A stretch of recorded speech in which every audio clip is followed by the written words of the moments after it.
In this video, I'll show you how to fully service a threaded headset on your bicycle. They call it a threaded headset because the various pieces screw into place onto the fork. There are other types of headsets, but in this video, we'll cover the threaded headset. We'll start by removing the lock nut. To do this, we'll place a spanner on the bearing race to hold it in place. Then we unscrew the lock nut using a wrench.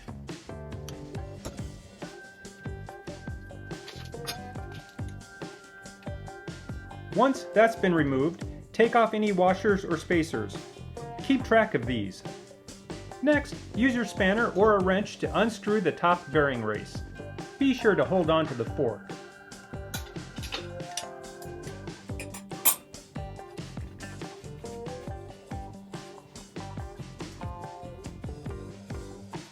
Once removed, this will expose the top set of bearings. 99.9% of these will be caged ball bearings, but be cautious when removing the fork. Loose ball bearings tend to fall out and disappear forever.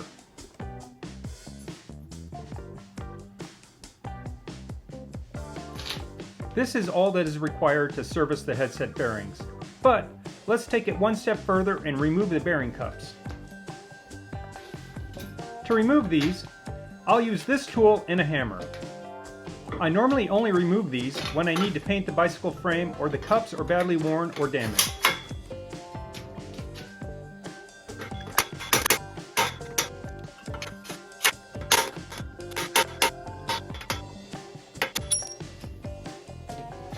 With the headset completely disassembled and the cups removed, we can now clean all the parts.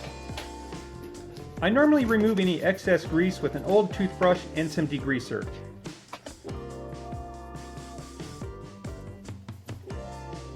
Then, place all the parts in the ultrasonic cleaner.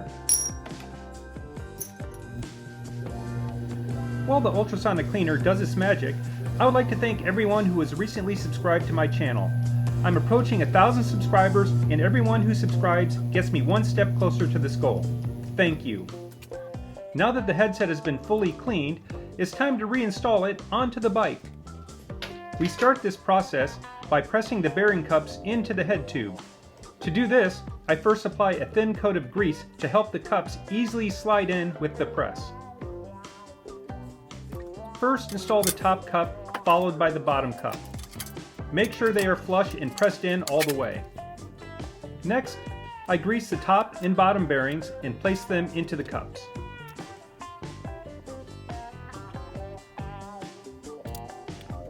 Next, I move the fork into place and screw on the top bearing race finger tight. I then tighten this down with a spanner so that there is no play in the headset, but I don't screw it on so tight that the forks can't spin freely. Next, I replace any spacers that were included, followed by the lock nut. To make sure everything stays put, I use a spanner to hold the top bearing race and a wrench to tighten the lock nut. This process will ensure everything stays put. And that's it! If you made it this far, you're a true champion. If you enjoyed this video, show that thumbs up button some love. If you want more bicycle restoration adventures, hit the subscribe button and click on one of these video suggestions.